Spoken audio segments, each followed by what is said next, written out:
Hey, what is going on, guys? It is Young here, and today I'm back in our Fortnite video, and in today's video, I'm going to give you guys some tips and tricks on how to win more consistently in Fortnite Season 9.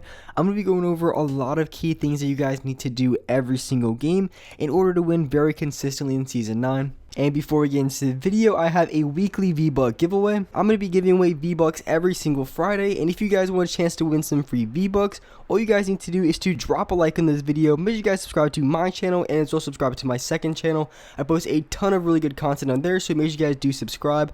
Turn on my post notifications, and as well leave a comment down below of your Xbox gamer tag, your PSN gamer tag, or Epic account. And if you guys would like to support me as a creator in the item shop, all you have to do is go over to the item shop, go into the bottom right hand corner, support a creator, and type in my code. My code is Younghumor. Type it in and you guys will have me supported as a creator. And alright guys, let's get right to the video. Alright, so in this video, I'm going to be teaching you guys how to win more consistently here in Fortnite.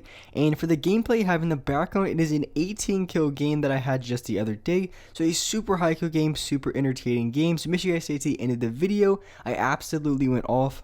But I'm going to give you guys a few tips on how to win really consistent in Fortnite, because there's going to be a few really major key things that you guys have to be doing every single game if you want to be able to consistently win in Fortnite, and I'm going to be covering these things in this video.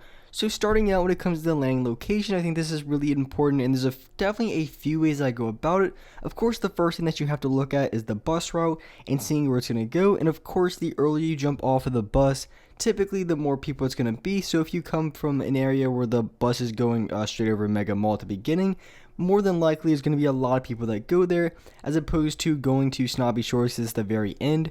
So it really depends where the bus is. It's not true every single time, because you can have places like Pleasant or Paradise Palms, Pleasant Park, and areas like that, which can have a lot of people and be a little bit off from the bus route and really not be a first drop. So it's not always true, but more than likely you're not going to find as many people in the later drops, and you're going to find a lot more people in the early game. So you can really decide if you really want to go for a lot of kills the early game, then going off the start of the bus would be really ideal.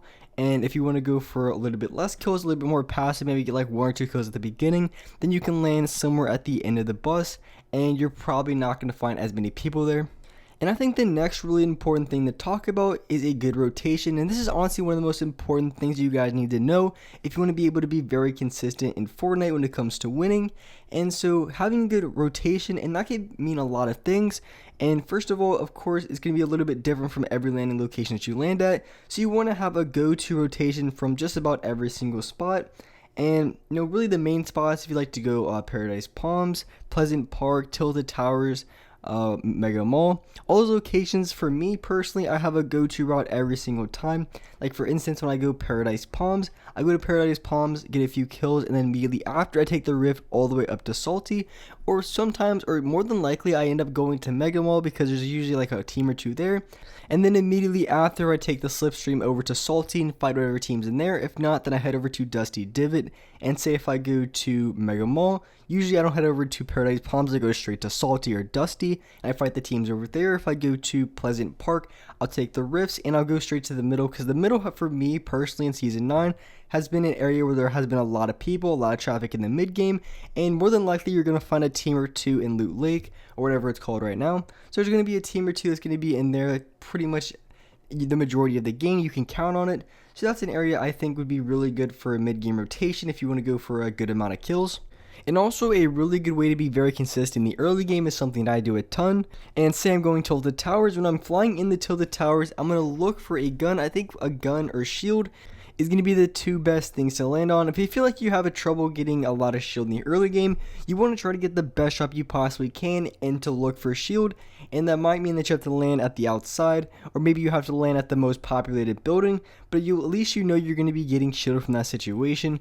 So instead of just going into a building to try to find loot, you immediately land on a weapon or shield, so at least you know you have something. I think that's a very, very good idea, and can save you guys a ton from dying in the early game. It happens a ton of my friends, happens a ton to me from time to time is I'll end up dying in the early game from not finding a weapon in my building, bad RNG, or maybe even if I open a chest and I only get a sniper or something like that. Happens all the time. So a really good way to prevent that is just making sure you can even look through, like even when you're landing down. A very good tip you guys can use is you can look through windows and you different things like that to try to see the weapons in the building. So when you land at that building, you know exactly where to go to get that weapon, and you can fight off people very quickly and also very early and have a major advantage in that fight. And the next thing that I wanted to be talking about is something that I mentioned in one of my previous videos. It was 3 underrated tips. And for those of you guys who didn't watch that video, I would highly recommend it. There's so much good stuff in that video. I definitely would recommend watching it.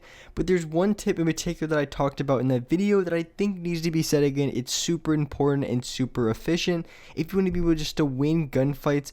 Because no matter how many good games you have in the early game, maybe you pop off for 6, 7, or 8 kills. But if you die to the very next game you're running into in the mid game or even late game, it's just super annoying. It happens all the time because you lose such a good game. You really popped off at the beginning, and then the mid game or late game you end up dying to some BS, and you really could have prevented it.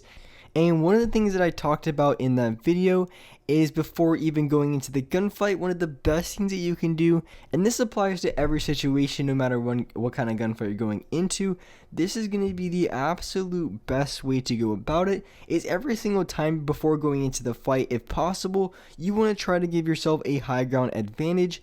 And the really good way to do that, since there's slipstreams in the game, there's different things like that, the best way to do it when you're going to land on a team, and it could be just as simple as landing on the nearby building or nearby mountain that is on a high ground. So when you do land, it's super easy to maintain high ground, and you're starting off the fight with a clear advantage. So if you're using the slipstream, one really good thing to do is when you're going up, you always want to be scouting around and looking for any nearby buildings, nearby mountains, or any sort of high ground that's stable. It could even be other builds from other players, just anything that you can land on that's going to put you at an advantage at the start of the fight, rather than landing on top of them or right next to them, because even if you land right next to them, you're still in the process of landing. The other player can just easily put up a wall or two, go for high ground, and then you have to fight them on that, which is super annoying because you're going to have to build up. It's going to cost you a little bit of mats and a little bit of time.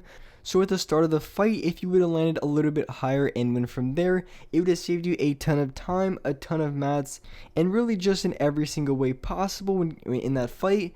And it's just the best way to play, and it's something that you guys are going to be seeing me do at the end a ton.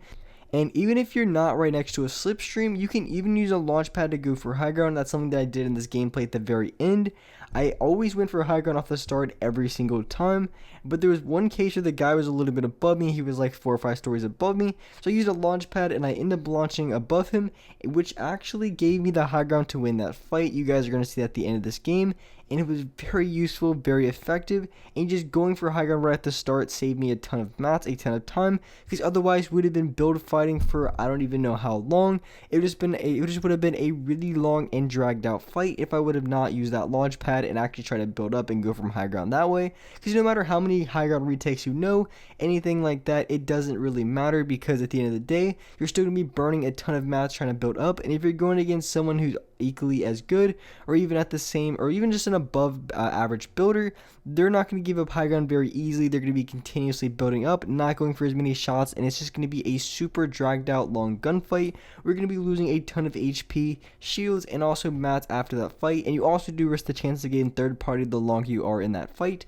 So you want to be in and out of the fight as quick as possible, and that's exactly what I did here. I landed on top of the hill, and I could have landed with my teammate. That also would have been a very good idea, but I landed on top of the mountain because it's a very steady. They can't just shoot it down. So if you also do land on like a mountain or a building, it's also even more effective because it can't be shot down whatsoever unless they have dynamite and they blow up the whole building. But that never pretty much ever happens. So if you do land on a building or a mountain, it's going to give you permanent high ground in that fight, as long as you don't give it up by jumping down or going for an edit play when you shouldn't have. So either way, it's going to give you high ground in that fight, and you're going to have a major advantage the entire time. It's going to be a super easy gunfight to win if you can do this consistently, and always keep it in mind every single gunfight you go into. And also another thing that I want to talk about really quick, it could also even be better if you play a little bit more safe than sorry. And what I mean by that is sometimes it's okay to give up high ground if you really need to get a heal off. Maybe you have a few seconds left on a big shield. Maybe you're trying to get a mini or two off and you're building out of steel. You know, you can box up and get a heal or two off before you challenge the fight. And more times than not, if you're trying to drink some shield, a lot of the players are going to be trying to jump down, going for any sort of shots that they can. So either way, you can get off any sort of heals, campfire, minis, anything like that. And as well, it can be very easy to go for high ground because you can edit off the top to your pyramid and your floor and go from high ground from there, because a lot of times they're going to be trying to pickaxe at your wall, shoot at your wall. So it's going to allow you to go for high ground pretty easily off of that. So if you try to pop some shields, more than likely people are going to be trying to jump down either way. So giving up your high ground to try to get off a heal or two might not be the worst thing to do in every single situation. And with that being said, that's wrap up for this video. Hope you guys enjoyed this video. Hope you guys liked it. And if you guys could, make sure you guys drop a like in this video. Make sure you guys subscribe to the channel if you haven't already. Turn on my notifications so you're notified for every single new video. And alright guys, I'll see you next video.